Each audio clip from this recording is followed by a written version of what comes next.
Yeah, we do. It's going to be good. So thanks for tuning in. Glad you're here. Seeking worthless idols.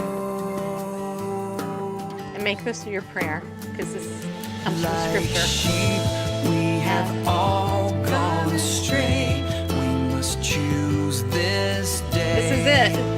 Who we will serve. As for me and my house, we will serve the Lord. We will serve the Lord. Idols raised, tear them down. That's right. 'Cause we will serve the Lord. We will serve the Lord. To one King we bow down. As for me and my house, we will only serve the Lord.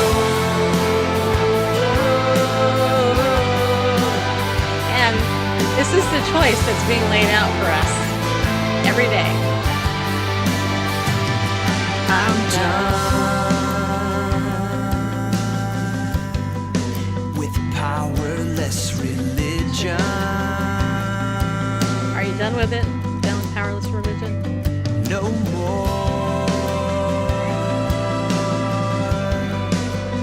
living in deception. That's key right there. Like sheep, we have all gone astray. We must choose this day whom we will serve. As for me and my house, we will serve the Lord. We will serve the Lord. Idols raised, tear them down. We will serve the Lord. We will serve the Lord.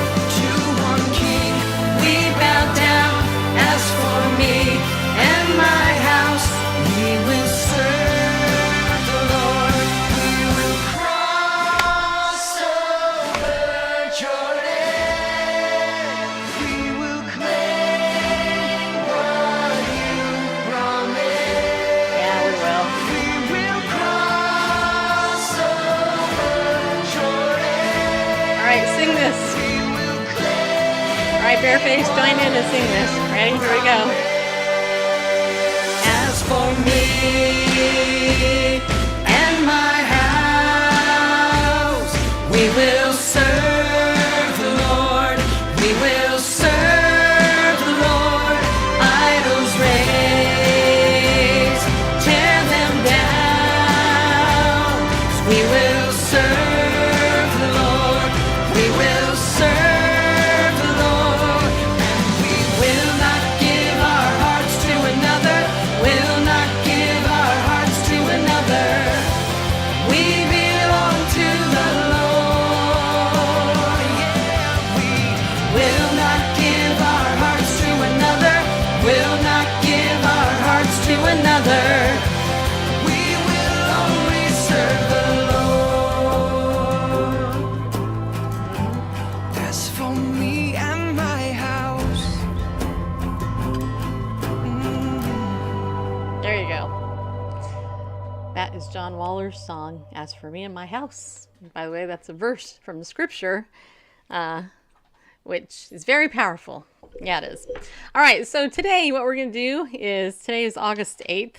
Tonight what we're going to do is we're going to recap a little bit of what happened in our show last night. And then we have some very stunning footage to share with you.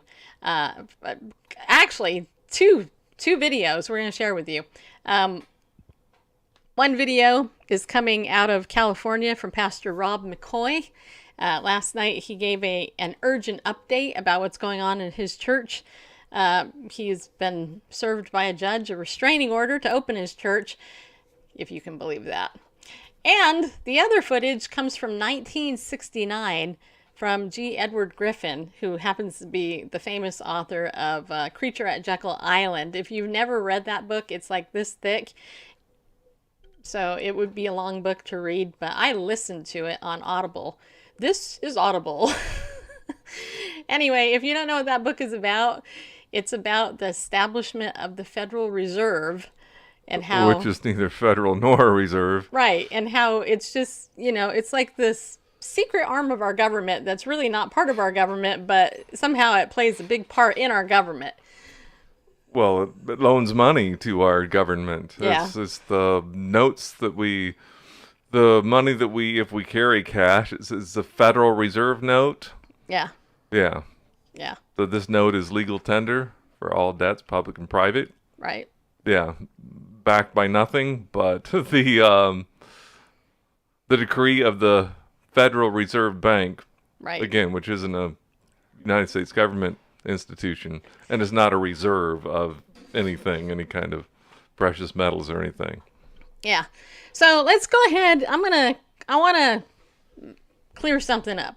Okay. Because, gosh, you would not believe the people who are a little bit ticked off at me. I mean, more than normal, just saying. Like, how could you be mad at me, people? All right, so last night on my Facebook page, I posted, quote, California Governor Gavin Newsom has banned any Bible studies or worship in private homes, and Trent Sheldon, 7 p.m. Central Time. Okay, anyway. Every time I name my show, I have to name it to get people interested in coming into my show. That particular title, however, with the exception of Ann Trent Sheldon, who was the interview I played, which, by the way, got so little interest, which I'm really surprised by, but whatever. But the first part, man, I had some people on my Facebook page get really upset with me, actually attack me, a couple of them, about what I wrote, which was actually a direct quote from an article that I read. And we read 2 full press releases that actually address these issues. And so, being the responsible, sweet person that I am, what I'm going to tell you is that we're going to try to clarify this because, first of all, one of my errors is that not everybody who's a friend of mine on Facebook watches our show. In fact, most people on my Facebook page could give a rip about what we do. They don't care.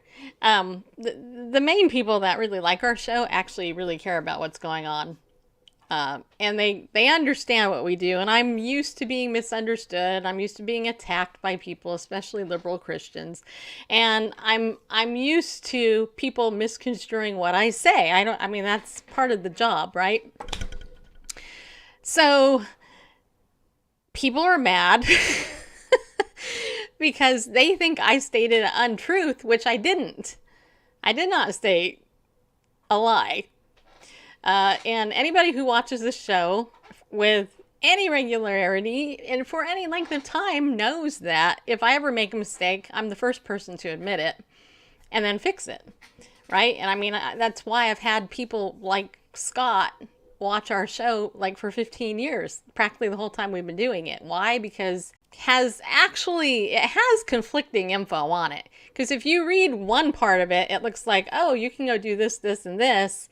But then if you read the fine print over here, that's basically where what we stated last night boldly was, people are like, that doesn't say that. I live in California. I should know. Well, I'm sorry. I grew up I spent more of my life in California than anywhere. So I know California, and I happen to know Governor Newsom is a scoundrel. I mean that in the nicest way possible. He is the nephew of Nancy Pelosi. You did know that, right? And he has been doing some pretty nefarious things. But anyway, aside from that, not to attack the man's character, the things that are in this are completely unconstitutional. And the underlying reason we're bringing this to you is because religious freedom is under attack. And it's not just in California. It's in other states, like we actually mentioned last night, 5 different states.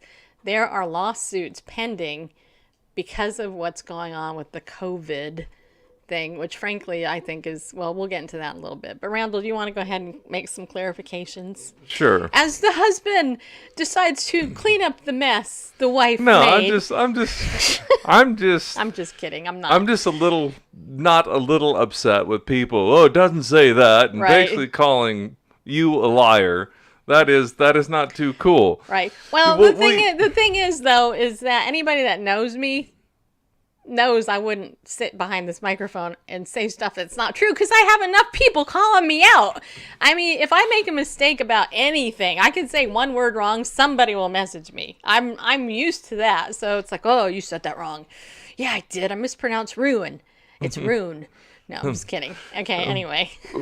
Will you find on the Governor Governor Newsom's website, the California COVID-19 website, will you find the verbiage that says, "Thou shalt not have a Bible study, or you will go to jail," or "Thou shalt go to jail," or No. or "Ye shall go"? No, it's not there. It's not Well, there. it doesn't say that, so don't just stop spreading that stuff. And anyway, I don't know. I shouldn't mock people like that. Go ahead, it's fine. Better you do it because they won't get mad at you. They just get mad at me. Have you ever noticed I'm the one that gets all the attacks? You go, nobody attacks you. All right. But anyway, go ahead. You All right. fix it. Fix the mess that I made.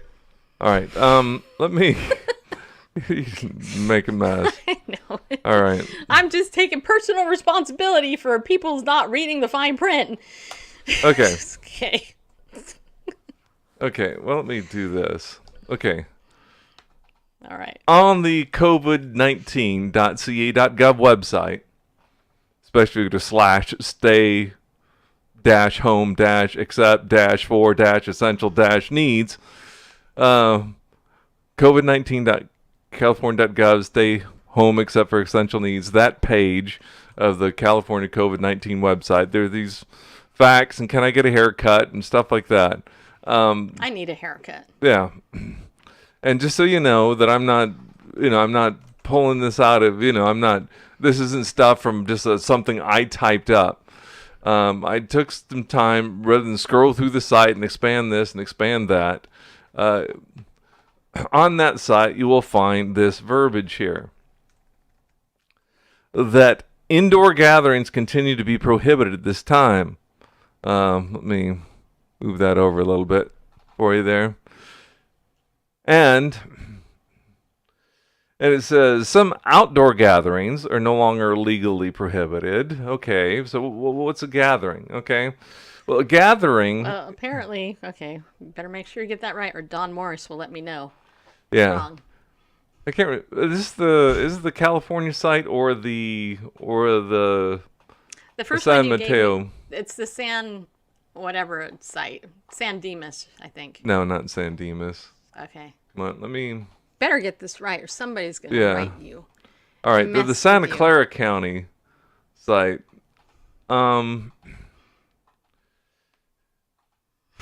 Yeah, okay. Let me hit the California site first. Got to get these things in order here. On the COVID-19 California Gov site, as you see here highlighted, the public state health directives now do not prohibit in-person outdoor faith-based services. That outdoor is key. And all other gatherings are prohibited until further notice. Well, what's a gathering? And then that's when there are 39 counties there were yesterday that were on the counties or the state's monitoring list of counties that are monitoring. And just like any legalese, there's special things that go into effect if your county has been on the state monitor list for 3 or more days. And it happens to be like 75% of the state that's on the monitoring. Basically, if you live in California, you live in one of those counties. Right. Los Angeles, Riverside, Orange County, Imperial County, et cetera, et cetera. Basically, where most of the population is, those are the counties that have been on the monitoring list for 3 or more days. And so Santa Clara County is one of those counties, and they have spelled it out. If you go to you probably can't see it there in the pinkish color, but they sum it up. The state health officer has generally prohibited gatherings of all kinds statewide, with limited exceptions for worship services. Okay, what are those limited exceptions? We'll look at that. Cultural ceremonies like weddings and funerals and protest activities. On July 13, 2020, the state health officer ordered the closure of all indoor worship services and indoor protest activities in Santa Clara County, along with the 30 some other counties that are on that monitoring list. And you can see the statewide public health officer order here. We go through the multiple pages of that, but we've got other things to get to in this show. We see that outdoor worship services and outdoor protests are subject to the mandatory requirements in this directive, which is about the whole wear a mask and 6 feet and stuff like that.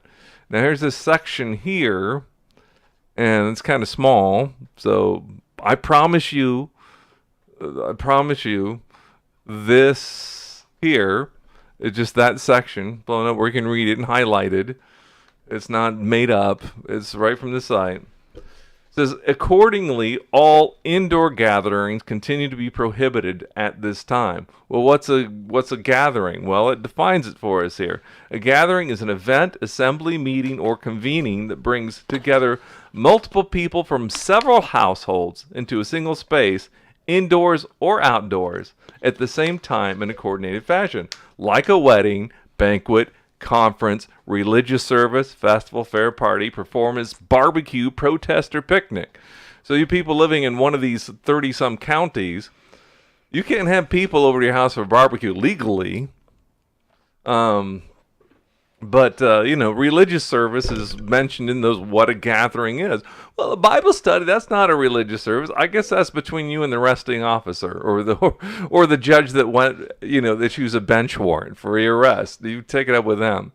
But with the letter of the law, any kind of indoor gathering in your house that's from people of different households, whether it's for a religious service or a party or a barbecue, if you're in one of these counties, then you're, effectively breaking the law.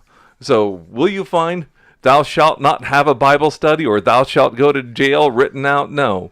But it's one of those things, religious services, barbecues, performances, whatever. If you have one of these gatherings indoors, it's not just your immediate, they're from separate households in the same place at the same time, you are effectively breaking the law. Yeah, and you know what? There are snitches among you. Mm-hmm. And so if you're living in California and you happen to be living next door to a snitch who's going to go ahead and report you, just beware. I mean, yeah, well, anyway, we'll get further into that in a little bit. But thank you for clarifying that, because that is the issue. Okay, the greater issue. Okay, who is this? I don't know who that is. Okay, the greater issue is that really what's under attack here is religious freedom. And for 16 years, I've done my show. For eight years, I wrote about Christian persecution for the largest Christian ministry in the world, the Voice of the Martyrs. So I know a little bit about Christian persecution. The same time I was writing that blog for 8 years, I also was on the forefront of the social issues like the promotion of homosexuality, the promotion of abortion, the promotion of just flat out immorality in our culture. In fact, if you're on my YouTube channel later, you can go and put in there, you can type in the marketing of homosexuality to America. And I have 8 or 9 videos in there. I didn't even finish the series because I just got sidetracked with other stuff. But there's like 8 hours at least of video that I did taking the book After the Ball, which was written by 2 homosexual activists. And I outlined how they marketed homosexuality to America using their source material. Not the far-right Christian, right, people that, are claiming that this stuff is happening. No, I actually use the source material. And that, frankly, the gay agenda, that's old news. That is so old news. Because when you look at how the dismantling of this stuff has happened in our country, you have God taken out of schools. You got the abortion being legalized. Then you have the promotion of sodomy and homosexuality throughout the land, gay marriage, etc. Then you have Islam coming in and infiltrating the church.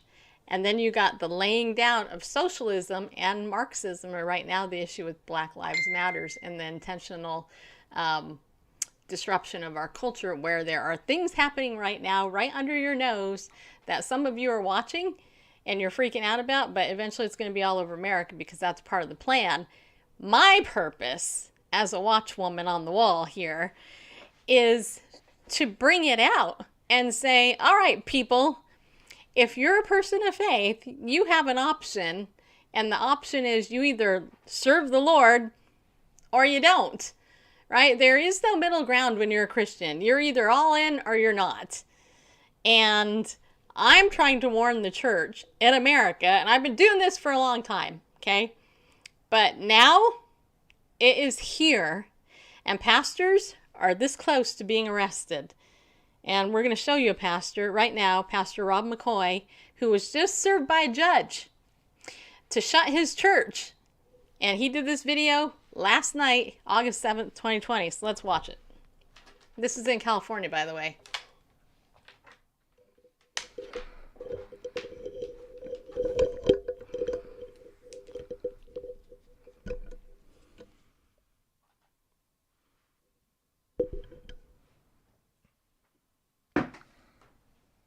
When does this thing start? In a minute or so.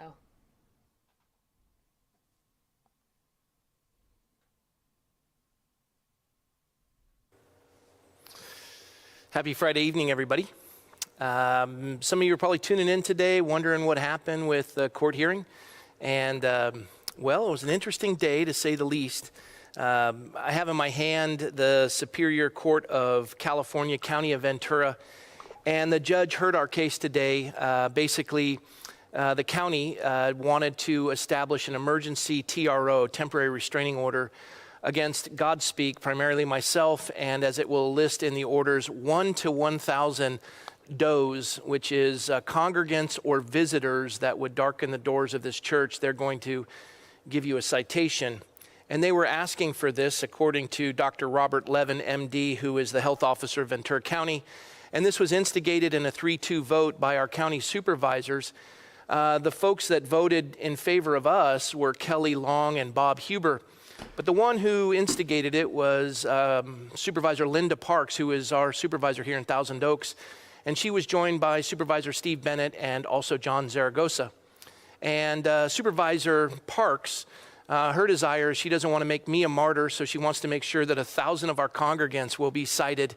And I think that that's an interesting way to approach it.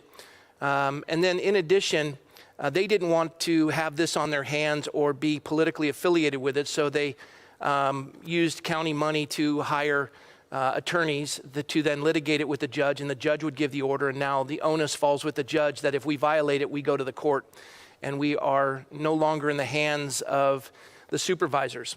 And so that's their way of politically expediting their responsibility. It's an interesting way, and it's a game. Now, interestingly enough, both the news agencies, Ventura County Star and the Acorn, called me before the what they would call a closed session meeting, and I participated in those as a city councilman. Our county board of supervisors had a closed session meeting. Interestingly enough, that the Star and the Acorn both knew what the outcome would be because Supervisor Parks had tweeted previously. And Supervisor Parks has been well aware of us meeting, as we've been doing since May 31st, but somehow an emergency restraining order was required. We presented our evidentiary articles to the judge.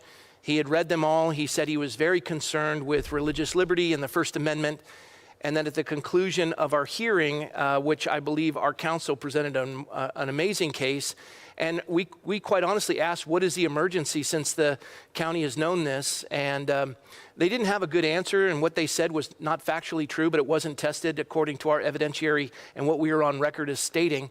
And we also have that evidence that not only were the Sheriff's Department and the Supervisory Board aware of us meeting, but still the judge awarded the county this temporary restraining order, emergency temporary restraining order.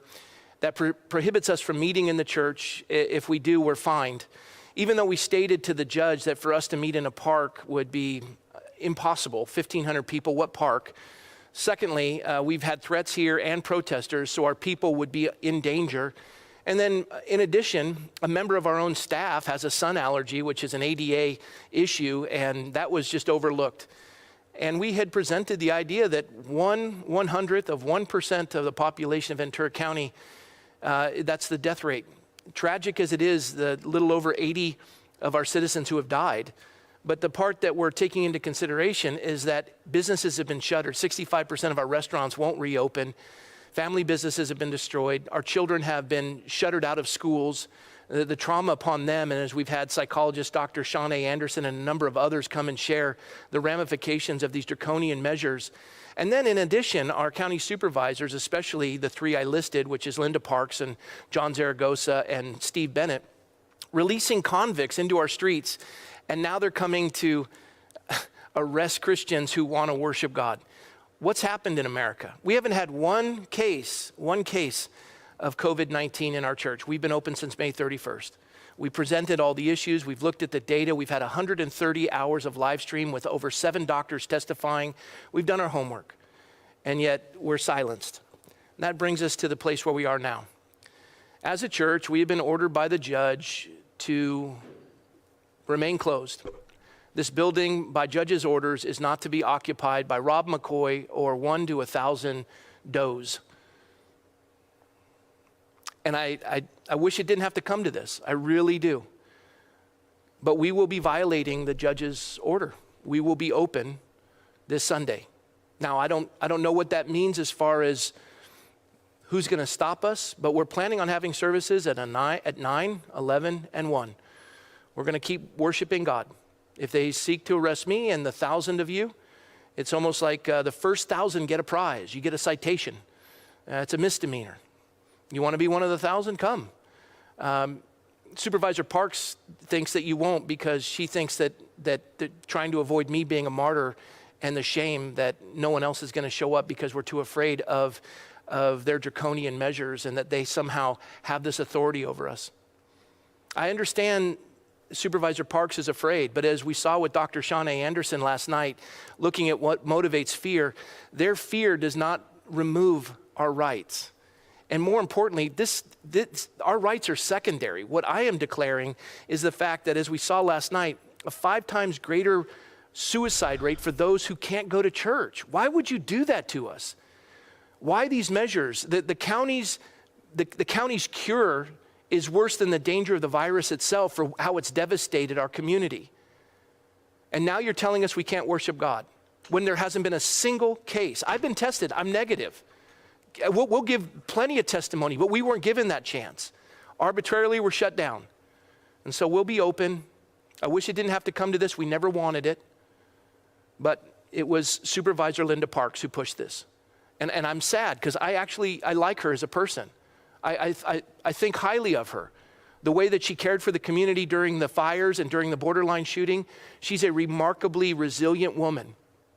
But I don't understand why she would do this and target us. And so we're going to do what we're going to do. And I wanted to share that with you. So come to church. And if you're one of the first 1,000, you win a prize. You will get a citation. It will be a misdemeanor. It'll go on your record. Be mindful of that. And if we continue doing that, there's likely jail. I don't want to go to that.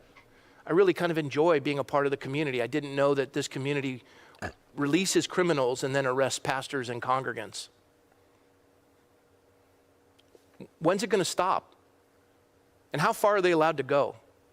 Because as of today, it's over. It stops right here. Do what you're going to do. And Judge, I want to respect you, but you do not understand that this is what means the world to us.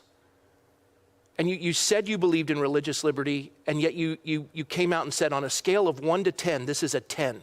And there's no evidentiary issue with our congregation creating any danger to this community. And you cited. You didn't even let us speak, offered to. And why the emergency? Why couldn't we have at least gone to Tuesday to talk about it? And now you're going to silence us till August 31st.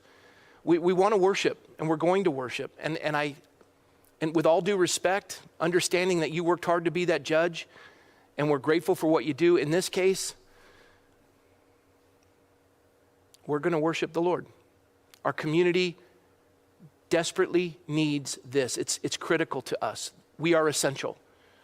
And you say, why can't we meet outside? I covered that.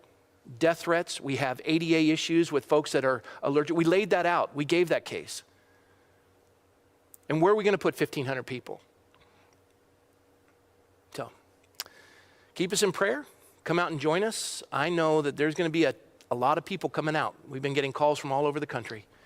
My phone has never been this busy, ever, even including the time with the borderline, the tragedy of the borderline, and what we faced with the fires as a council member. I've never seen my phone this busy. And these are folks that are really tired of the overreach of government. And so please come out and support us. That's going to conclude this urgent update. Please get this into hands of everybody. We've actually been contacted by the White House. This is going national. I mean, we're getting calls from all over the place how serious this is. And I never wanted the county to be in the spotlight or to be the epicenter of all this. We just wanted to go to church. So please keep us in prayer. We'll keep you updated. We'll be here tomorrow night as well. And Sunday, 9, 11, and 1. Tonight on our live stream, we've got Neil Mammon. He's an author, amazing historian, great guy. And he's actually a member of a church up in Northern California, San Jose, that's facing the same consequences we are. And he's going to be on our live stream tonight. So we're going to end here, and we'll pick up with the live stream. There you go, people. You know, Bareface, I was thinking before that, do you remember, it was about a little over a year ago, do you remember when the Harvest Crusade was targeted? Yes. Mm-hmm. It was Greg Laurie. You know, every year he goes down the Anaheim Stadium or whatever they call it these days, and they do the Harvest Crusade. And he was targeted like a year. So this is an encroachment. They've been slowly going after the biblical pastors in California that, you know, are preaching the gospel. But what are your thoughts? Oh, it's about hell, Stacy. Don't doesn't the pastor care about? He just wants people to die. Is that it? He's careless with. That's. It seems like that's something that came to mind. Yeah. And it seemed kind of left field, but the Spanish flu, late 19th century, early 20th century, that was at the height of the Industrial Revolution. What if, and millions died through the Spanish flu, what if the government instead of that time, in order to keep everybody safe, we need to shut down the economy.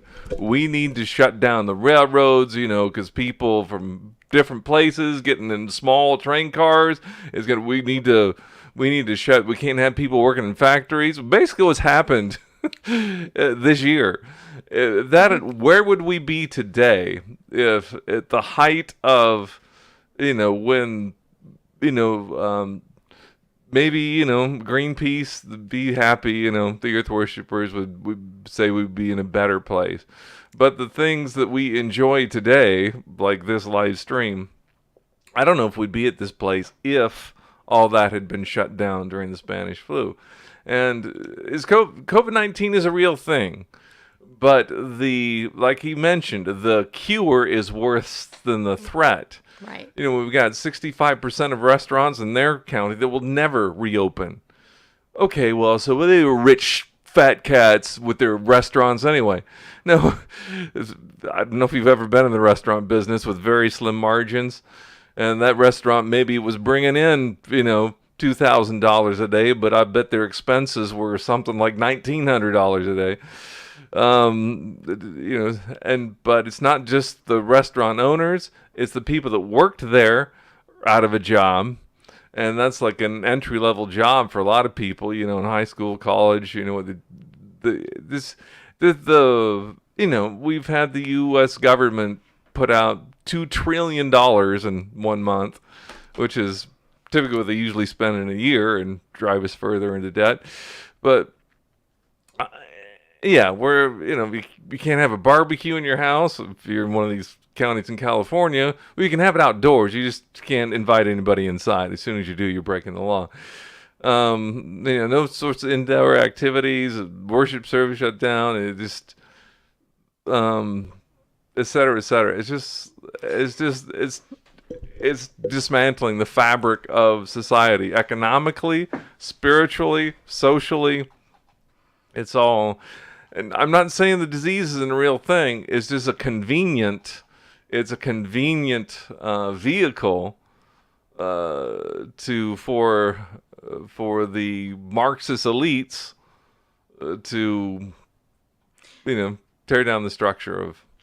Well, and here's the thing. Here's the thing that I think is interesting is, like what he said about the judge basically gonna arrest the first 1,000 or give them a misdemeanor. Yeah. How many of you out there, if you lived in California, you would be going to that church tomorrow and getting that misdemeanor? Damn right. You know what? I would drive from Orange County to Ventura to stand with that pastor because, first of all, do you know how hard it is or what courage and backbone it takes for a pastor to do that? I'm going to tell you something. It's the pastors who are real shepherds who are the ones standing and doing it. The other fluffy pastors, so-called pastors, are nothing but hirelings and wolves in sheep's clothing, and they don't care about the flock. Can I read some comments from YouTube? Yeah, go ahead. I see them, so go for it. All right. Carol says things like this, even if they don't happen where you live, set the precedent for litigation all over the country. Right. Yeah, well, as you were talking about, as California goes, so goes the rest of the country. That's right. So leads the nation. I Yeah, mean, right. And I love what Kim said later on. It says, yes, the virus is a real thing, but they are inflating the numbers. Plus, there's a lot of false positives.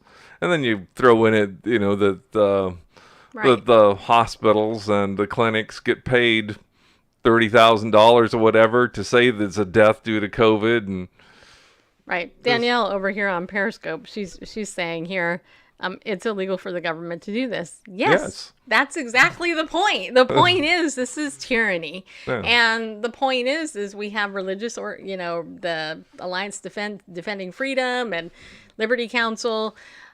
These organizations are going to bat for these pastors who have the backbone to stand up. Jack Hibbs is another one. We mentioned last night, there's 5 states, Kentucky, California, Illinois, I think is one. Michigan, I think is one. I can't remember what the other one is, but it's just like they did with homosexual marriage. Mm-hmm. They did certain things. It's the same thing they're doing. Very similar. Yeah, there's some things that are allowed. Yep. You can go to, you can do, I don't know what California, a certain takeout restaurant, whatever. And those are things where you don't know who you're going to run into. I mean, I'd say the risk is higher. If you belong to a congregation, it's probably people that you know, and you're voluntarily going there. The risk is self-assumed. Where the things that are permissive, not prohibited, are permitted, are really more dangerous because it is people that don't know each other, they don't know where they've been, who they've been exposed to, and you're allowed to come in contact with them, and it's a greater risk. Do you remember? And it's more than voluntary. I mean, you got to eat or whatever. If you go to a supermarket, it's not like. Right. Do you remember the end of God's Not Dead 2? The pastor was arrested. Mm-hmm. Do you remember that? Because he didn't turn over his sermon notes, which reflected what happened in Houston a few years back. A few years ago. Remember that? Do you guys remember that? I know Kim remembers it. Mm-hmm. When the pastors, had to give over their sermon notes and they were being, kind of looked at because of that. So look, there's so many layers to this. The bottom line is I believe God is separating the wheat from the tares. I believe that the pastors, now is their time to stand or fall. And the believer, and this is what I've been preaching lately, the believer that's going to stand is going to be in God's word. And that's why I told you, and I have been telling you this, I've been telling you this for a couple of years, get your Bible and read it and memorize it and hide a copy of it somewhere, because don't be surprised in a year or 2 or 3, or who knows, maybe even 10 years, I don't know. It's coming. They want your, they're trying to take God away from you. And I know some of you think, oh, you're absolutely out of your freaking mind. Well, you can believe what you want. But that's exactly what they're trying to do. They're trying to stop God, and they're trying to stop God's people. The good news, though, is that's never going to happen. But we may get an opportunity to like put our faith to the test and either get the opportunity to go to jail, die for our faith, or maybe, Randall and I were talking about this earlier, maybe get raptured, as a result. Because I think we are so close, and there's so much in Bible prophecy right now that's being fulfilled. Even our pastor was talking about the red heifer, that's out there right now. There's 3 of them. If that red heifer is validated, then what I'm going to tell you is that temple, the rabbis I know over in Israel have told me, hey, we're just waiting for the word. Within 20 minutes, we can have that sacrifice done. When that happens, you guys, you think that the prophecy time clock is ticking now? We're like right here. And the church can be taken out like that, and the rest of the judgment's coming in. So, which leads me to this video, one of my friends from networking. You Yeah, want to say just something else? quick. Yeah. Carol on YouTube said we dumped tea into the harbor for less. Yes. Over less. Yeah. I mean, taxation not representation. That was enough to, and yeah, far less than this. And, people say you're nuts, they're going to come for your Bible, whatever, you're out of your mind. I bet you 57 years ago, if you had said they're going to take prayer out of schools and they're not even allowed prayer in school, they'd be people, you're crazy. Take Bibles out of the school. Nah, that's never going to happen. Shoes of Peace in Periscope said, I had a warning dream about red and black garbled soldiers searching for Bibles in our homes.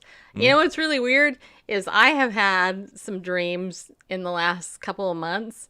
I don't even think I've told Randall about these dreams, but they have been, I believe, warning dreams about the persecution that's going to be coming. And I've talked about this for so long.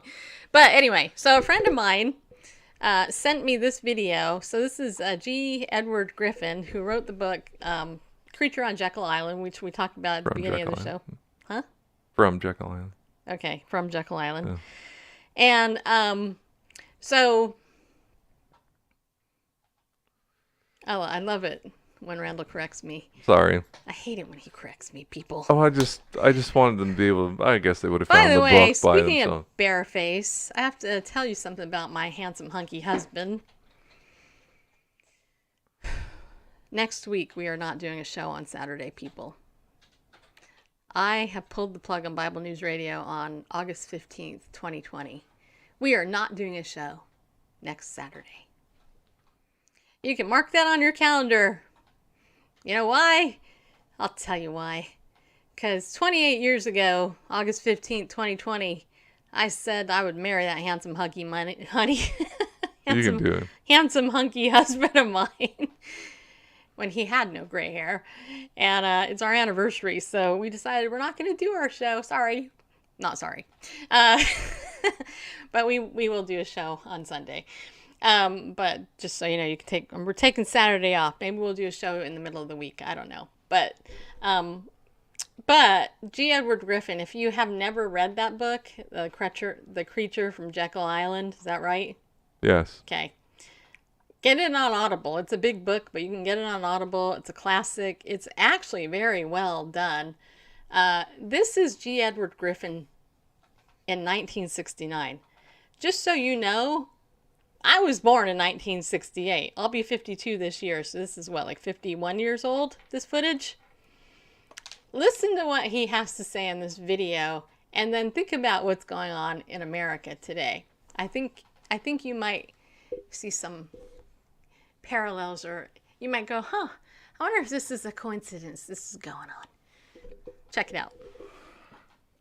All right, let's make sure. Get the audio there. Stand by. Here we go. As early as 1928, the communists declared that the racial differences among our people constituted the weakest and most vulnerable point in our social fabric.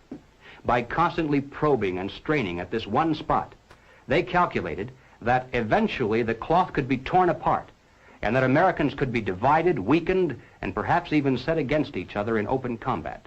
We mustn't kid ourselves into thinking that the communists have placed their agitators only into the black communities. They're working both sides of the street. They want hatred, violence, and bloodshed between the races, and they don't care how they get it or whom they use, even children if necessary. Here is a book that I think ought to be in every home library. It's entitled Color, Communism, and Common Sense by Manning Johnson. He joined the party as a young man because he honestly believed that the communists were trying to improve the conditions of his people. He was a dedicated communist, and eventually he rose to one of the highest ranks. But after many years, he discovered that instead they were merely planning to use his people in a bloody revolution to destroy America.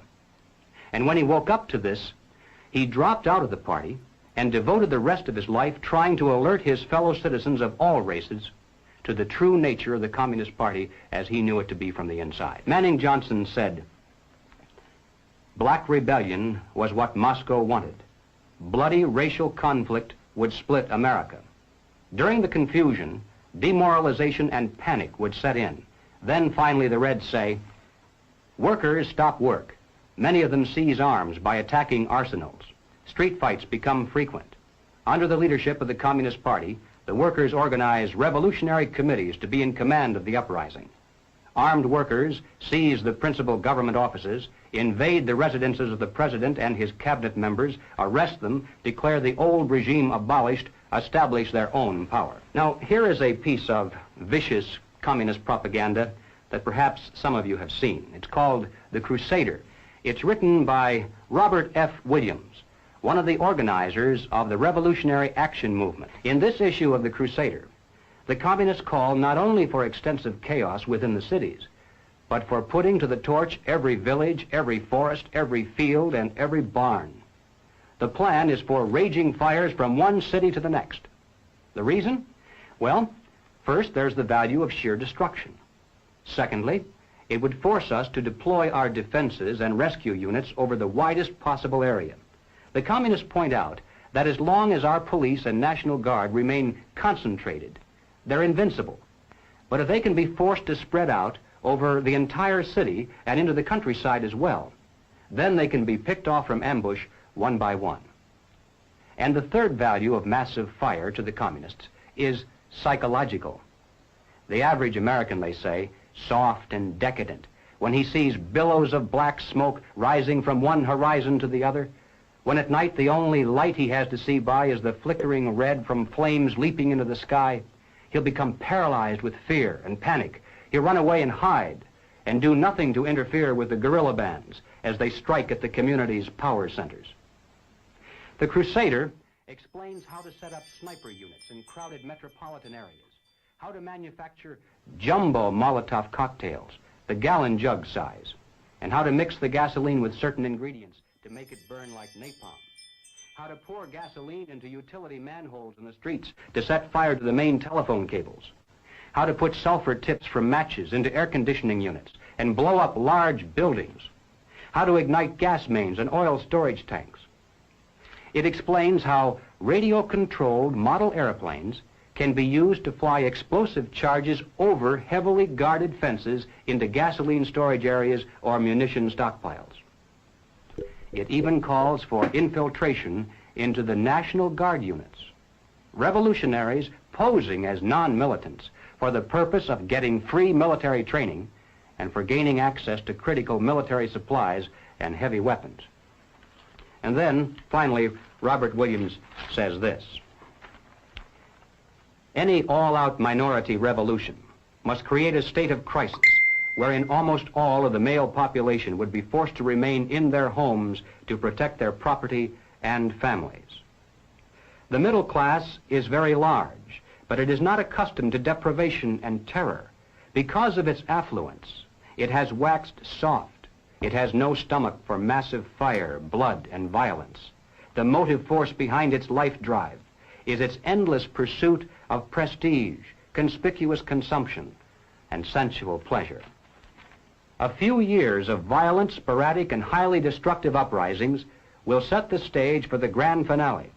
After the stage is properly set through protracted struggle, America could be brought to her knees in 90 days of highly organized, fierce fighting, sabotage, and massive firestorm. Ladies and gentlemen, the plans and preparations for a communist revolution of force and violence are far advanced. The organization behind these preparations has almost unlimited financial resources, and it provides both training and leadership based upon years of experience in many other countries.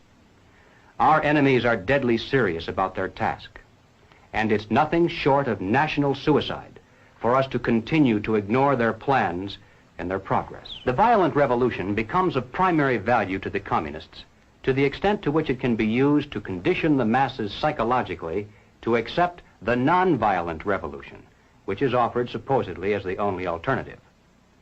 Hoping to avoid further violence and bloodshed, the public is to be pressured into accepting measures that will move the country gradually and legally toward communism, but without calling it that. The strategy of the proletarian revolution calls for the quiet conversion of our government into a communist regime, but under the banner of socialism. Well, what is socialism? All right, let's define it. According to the dictionary, socialism is a political concept based upon the principle of government ownership and control of property, the means of production, and the avenues of commerce. Under socialism, those who run the government, and the communists are confident that in America they eventually will be the ones who do so, those who run the government will know who is to get something and who has to wait, and that represents control over human beings. What has all this to do with the communist revolution in America? Well, ladies and gentlemen, it has everything to do with it, because the building of socialism is the communist revolution in America. It represents the process whereby our country can be moved gradually toward communism without the people even being aware of it. No matter what grievance we may have, real or imagined, no matter what national problems we may face, the communists seize upon these as excuses to build socialism. They have one and only one solution for all problems: more government, and then more and more until it's total government. And forgive me for saying it one more time, total government is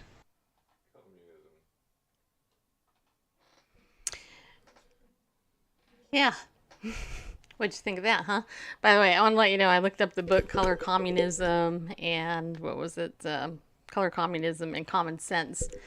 And they actually have an original copy of this over on Amazon for just under $1,000. And then there's a 2013 version of it that looks like is available. It looks like there's two for $20.66, and there's one for $37.95. Quick, go buy it today. Yeah, people who don't know history are doomed to repeat it, right, people? Yep. All right. Which, by the way, let me also throw this out here. I wanted to let you know, if you don't know, we are now a nonprofit. Yeah, we are. We're a nonprofit organization, Heart Tug International. So if you want to donate to our show and help what we do, we would love you for it. All you have to do is go over to BibleNewsRadio.com/give. The PayPal button down there is linked to our new Heart Tug International donation button. Randall and I could really use your support, given everything that we're trying to do. Your support is important. And now it's tax deductible. I love saying that. Oh gosh, it took forever, 16 years to get that thing done. So that's why I'm super excited. So if you want to become a pillar of our community, set up a monthly donation to go through there, then you'll get a tax break for it, which is be super cool, and you'll be helping us out too. We do have some expenses that we have here, and appreciate your help if you like what we do. Okay. The other thing is, please share the show with a friend. Tag a couple of people on the show, on the video, on YouTube, on Facebook. If you don't mind sharing it out, because you guys know we're being censored everywhere. It's not just us. I mean, we're a little peon Christian ministry compared to like the bigger ministries. If we have more money, we could advertise.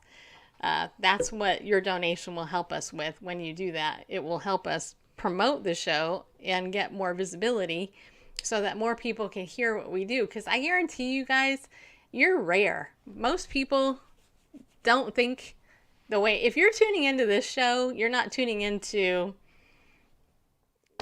a different show. That was profound and quotable, I might add, just so you know. Yeah, actually, but that's... Put it this way, if you're not tuning into the show, you're not tuning into the show. Oh, shut up. It's just... All right, I'm tired, people, just so you know. But anyway, so what'd you think of that video? You're asking me? I'm asking you, what'd you all think? Wait, let's see if there's any comments over here on Periscope. I have like a lot of comments over here. So, Shoes of Peace, Janet said, "For the weapons of our warfare are not carnal of the flesh, but mighty in spiritual, pulling down of strongholds by prayer." Amen. That's right. We can defeat them, Danielle says. Thank you, says TR Fun Guy. Pastor Herb came in and, all that. Oh, by the way, I should tell you, if you are not in our Daily Disciples Facebook group, part of the reason that we have that group is because every day we're in the Word, and this is what I'm looking for. If you're in that group, I want some volunteers. I want you guys to begin building yourself up and being bold and sharing the gospel with people. So what I'm proposing is, if you're in that group and you want to take a daily psalm, I've been reading the Psalms one day, one a day, to keep us all in the Word together collectively. If you'd like to take a day and read a psalm, like today, my friend Stacy, she's going to be in here in a little bit. She's going to be reading Psalm 14 for us. Then I would love to put you in the lineup, right? If you want to do something once a week or every other week or something, just let me know. We're going to continue it through the Psalms. Psalm 119, who's going to read that? I think Psalm 119 will be broken up for like a week at least, because it's a pretty long psalm. But the point is, if you want to do that By letter. and stand up inside that and get on your video and read a psalm and encourage the other believers in there, then do it. Because I'm going to tell you something, and this is the last thing I'm going to tell you about this. Get on my text message list. Okay, you see it down there. It's text Bible News to 33222. Get on that list. That's where I communicate with everybody.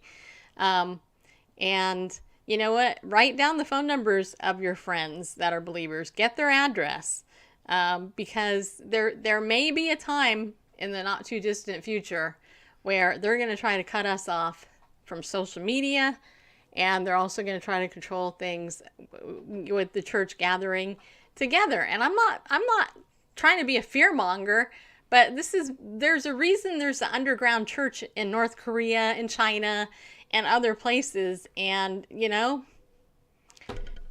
America's here. Bareface. Facebook, John Rush says, "Let's see if California shuts the lights off on any church during service," which they've threatened to do. Yeah. That if you meet, then we're going to cut off services, water and electricity. Mary Henry asked, what was the name of the video again? I'm not sure which video, if she's talking about the one with the G. Edward Griffin.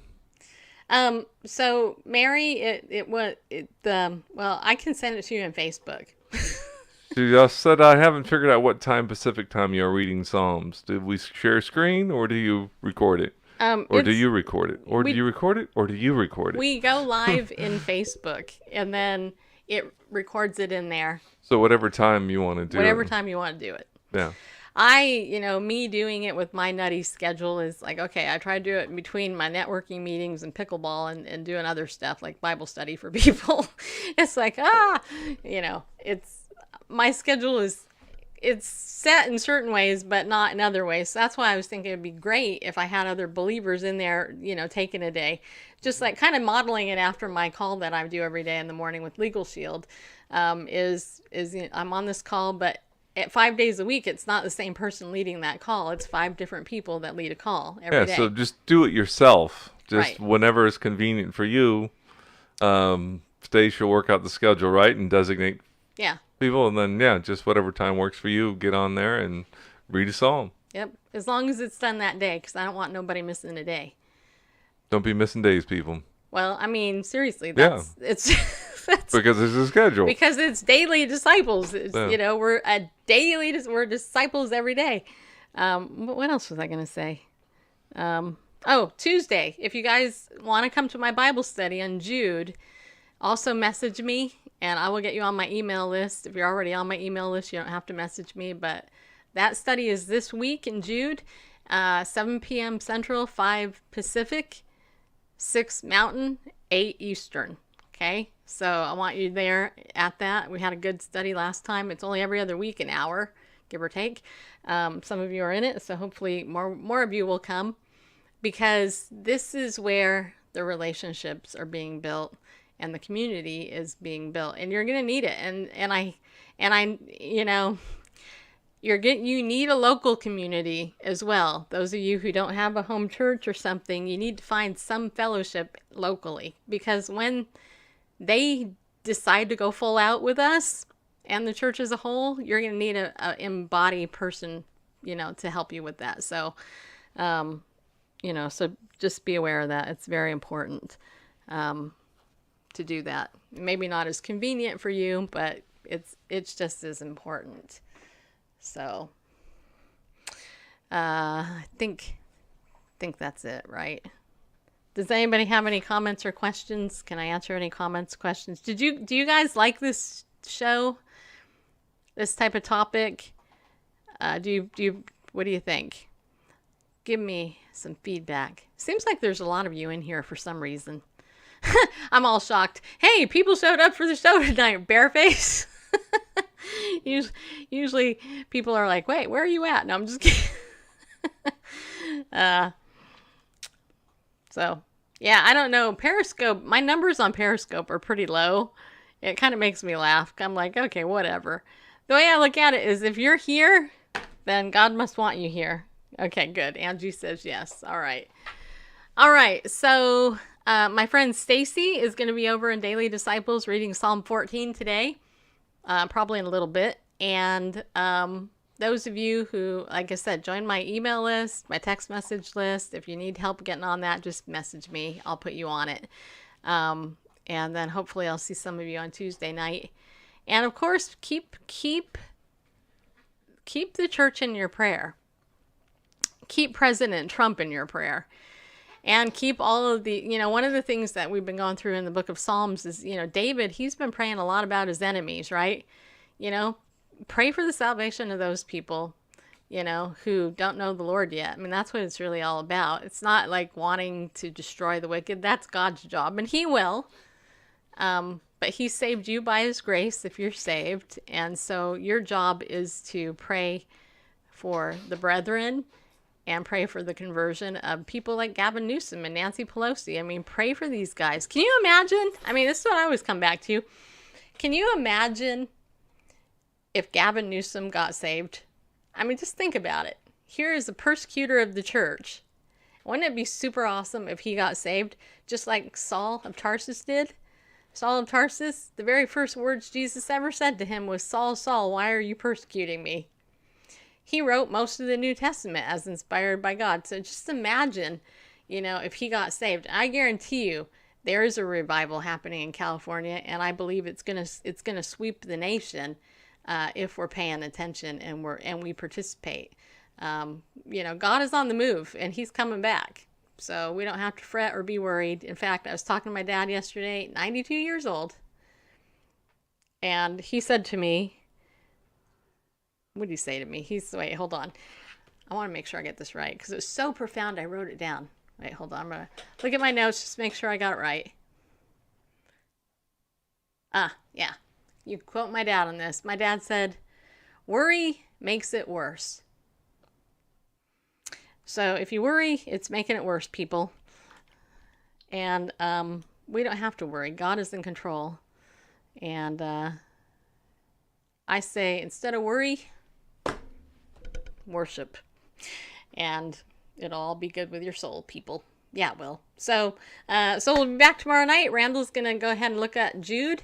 And I will join him for a little bit. Then I'm speaking tomorrow night on a